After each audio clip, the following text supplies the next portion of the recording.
স্পষ্ট বার্তা মুখ্যমন্ত্রীর, ট্রাফিকে দাঁড়ালো শুভেন্দু অধিকারীর কনভয়ও।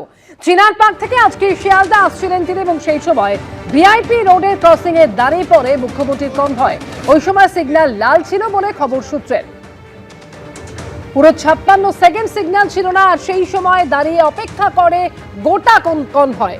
পরে শিয়ালদায় রোজকার মেলায় যোগ দিতে আসেন মুখ্যমন্ত্রী শুভেন্দু অধিকারী। টেলিফোনে রয়েছেন আমাদের সঙ্গে এই মুহূর্তে প্রতিনিধি অরিত্রিক ভট্টাচার্য। অরিত্রিক, সিগন্যাল লাল থাকার কারণে প্রায় 1 মিনিটের কাছাকাছি মুখ্যমন্ত্রীর গোটা কনভয় দাঁড়িয়ে রইল। দেখো, এটা কিছুটা তো নজিরবিহীন বলাই যায়, কারণ আমরা জানি আমাদের রাজ্যে অথবা দেশে ভিআইপি সংস্কৃতি একটা অত্যন্ত গুরুত্বপূর্ণ বিষয়, যে সংস্কৃতির বিরুদ্ধে শুভেন্দু অধিকারী মুখ্যমন্ত্রী হওয়ার পরই প্রাথমিকভাবে কথা বলেছিলেন। আজকে যে ঘটনাটা ঘটলো, চিনার পার্কের বাড়ি থেকে শুভেন্দু অধিকারী রওনা দেন।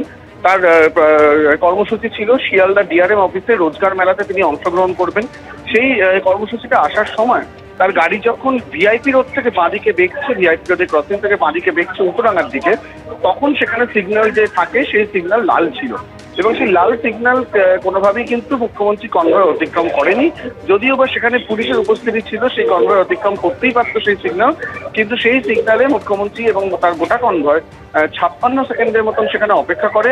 সিগন্যাল সাধারণ নিয়ম মেনে সবুজ হয় এবং তারপরেই তিনি সেখান থেকে রওনা দেন। রাজ্য তথা দেশের মধ্যে যে ভিআইপি সংস্কৃতি রয়েছে, সেখানে ভিআইপিদের গাড়ি সবসময় একটা বাড়তি সুবিধা পায় এবং সেটা নিয়ে অনেক সময় মানুষের মধ্যে ক্ষোভও তৈরি হয়।